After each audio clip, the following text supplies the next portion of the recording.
establish a clear vision and what's your goal in this, what's your goal in the business. All started off when I started Tecton. My vision was to grow and establish a business that offered opportunity to people. That's why I started. I had no intent to start a business until I realized that I had no opportunity in the business I was in. And so that's one of Tecton's core principles is opportunity. It's how we grow leadership. It's how we give opportunity. And then my goal really was to grow people and be a part of that and become wealthy, get money so I can create wealth, so I can create freedom and have and bring a sense of comfort to my then future family in that. So what do you think on number one there? Establishing a clear vision, I think, is very crucial, important, because if you don't know where you want to take the business, then it will go in directions you didn't intend it to. Yeah, it's just like shooting arrows up in the sky, hoping they come down and kill the deer. Yeah. So vision is, I guess that's where the foundation principle in the beginning is. What do you want out of it? And then from there, establish the steps along the way. Yeah, one of the things that both you and I have done since we were young, and credit to our dad for this, is playing chess. Like we've known chess and all that from a very young age, and it just teaches you strategy. Yeah, thinking 4 or 5, 10 moves ahead. And also having a backup plan because you see other moves coming, and backup plans, and that's a good analogy. Chess game. So, and another thing that was very important to me was who was going to be my team members in this. Another word for it is stakeholders. Like who was going to benefit from me building a business. And in the first, for me, it was my silent partner. So he invested a small amount of money in me, seed money.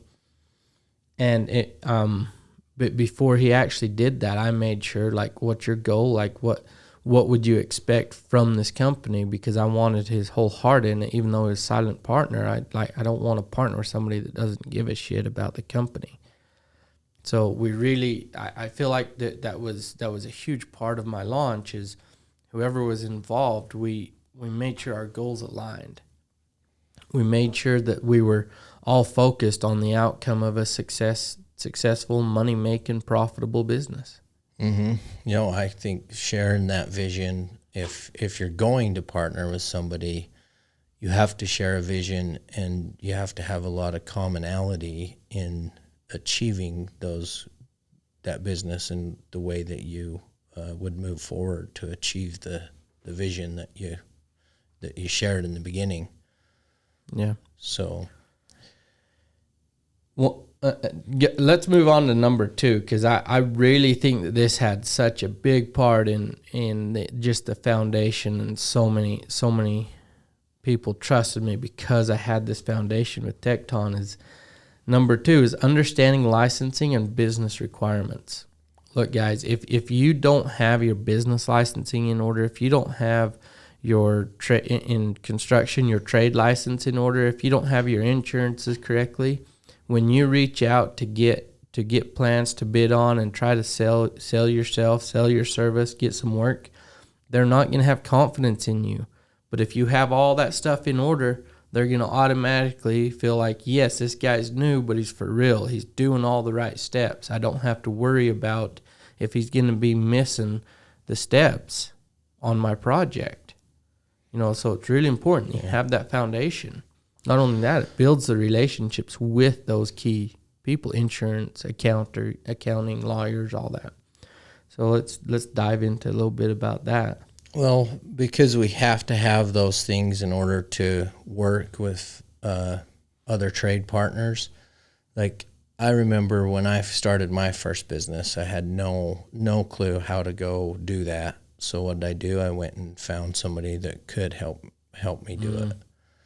So, I mean, a lot of times we get into certain professions because we know how to physically do that work, not because we're great business people. That we have to learn along the way. Not to interrupt you here, but I think it's a key point. You say you went and found somebody that did. Did you partner with that person?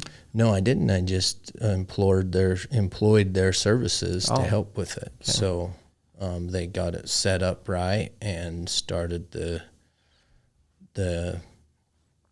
process. And well, that's not true. That was the second business, the very first one. Then there was a business partner, but I didn't even know what I was getting into on the first one. I went in because I was the worker and the one that knew how to make the product and build the buildings. So well, and I thought that's the first one you're talking about, but it's so important. It's like if you don't know one part of the business, partner with someone and get them to have skin in the game. Why? Because maybe you don't have a lot of money to employ them at a high wage. So you partner with them. They do this part of the business and you do this part of the business. And partnerships is a whole nother thing we could get into, but not in this episode. Yeah, I think that's a controversial thing, partnerships. Like some people don't want partners, and I've had partners in not the whole time in the businesses I've started, but I've ended up with partners because, just like you said, skin in the game and making things happen that way. Yep. And another reason, one of the big reasons for just cultivating this relationship, like for Tecton, I went and found an insurance guy, I went and found an accounting guy, and I went and found a business lawyer that could help me draft my articles of incorporation and that. I went and found those people. Now, lawyers are unnecessary until you need them, so I just found them for a minute. I didn't cultivate a relationship with them, but I cultivated a relationship with the insurance company and the accounting people, because you have to stay up to date on year to year. These tax deals, all this stuff changes, insurance requirements, all these things change on the fly, and you want the professionalism of people that know it, and that's their job to keep up to it. And so I've had the same insurance agent, and I've had the same accounting person since the beginning. And you may say, well, you're probably paying too much. Well, no, I'm not. I've priced them. I price them every once in a while. They know I price them.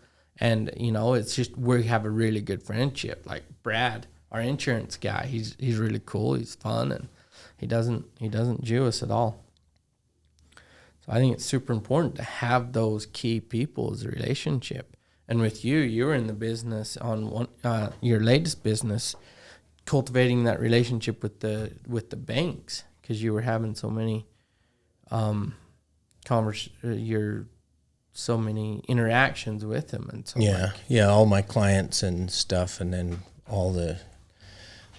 most of my clients would have to be going through a bank and stuff like that to get their homes built and stuff. So I've met a lot of financial people. Your reputation with the banks, I would assume, helped the owners out. Like, oh, you're having Burt do this job? Yeah, absolutely. Absolutely, we'll loan you or whatever. Yeah, so it gave them more confidence and knew that the customer was at least in good hands. Yep. So I it's just super important to have those, just the back of the room, whatever, back of the scenes relationships that keep up on all the requirements. Let's move on to number 3, building the trust and integrity. It's one thing to feel like you have trust and integrity, and it's another thing to prove it. And for customers to think you have trust and integrity. Yeah. That's what I found out. But I learned the lesson the hard way a couple times, is because I look at myself, and it's just that I know I'm going to do what I say I'm going to do. I'm going to say what I agree to do, and I'm not going to agree to something that I know I can't perform. And all that ties into integrity. I have integrity. Well, what is the persona of your customers. So you gotta intentionally get feedback from each one of your customers.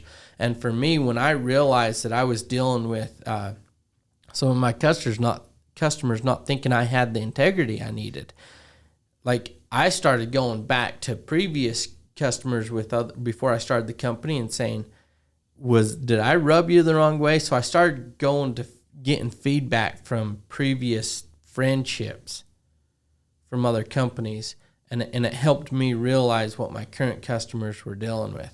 So I think you speak about that a little bit. I'm sure you trust is kind of earned.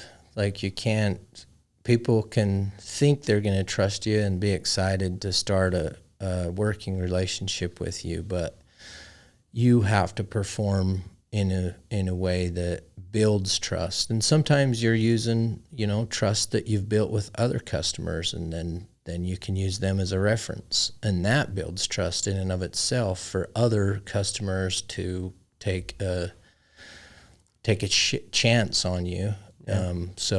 And sometimes, that takes multiple efforts, multiple different separate times of putting yourself in front of the same person if you really want to establish a working relationship with them. So trust and integrity is something that's earned and not just given. And unfortunately, we work in a field where trust and integrity is sometimes broken by the lack of performance or doing what you say you're going to do. Absolutely. There's you that feels like you're trustworthy and you have integrity, and then there's your customers that feel like you're trustworthy and you have integrity. Those oftentimes, not until those things align are they powerful. Like when you know it and the customer knows it, then it's powerful. But when you know it and the customer doesn't feel it and doesn't know it, it don't work. Yep. Polar opposite. Yep. And you can tell them all you want, but until they see it, then they don't know it. Yep. And it's got to be you personally. As a new business owner, you personally have to sign on that dotted line of trust and worthiness. It can't be your company. It can't be your team. It's you. You're new.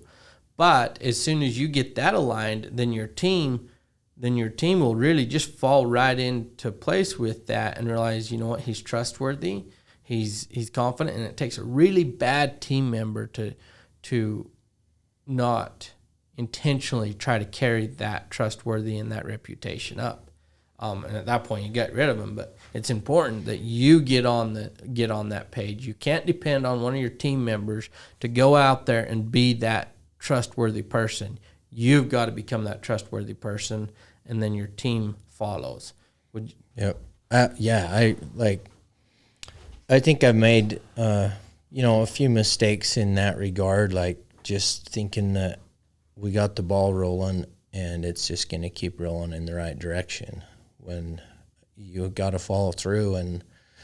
And you had mentioned it before, is getting feedback, like accept the feedback that you're getting from your customers, especially once you start growing and it's not you physically performing the work or you running the relationships and stuff. You almost want to go to the back from the back door and ask your customer, hey, how's it going still? And is your experience still great? Because I feel like the satisfaction of your customer, no matter what industry you're in, is something that'll make or break you from the get-go.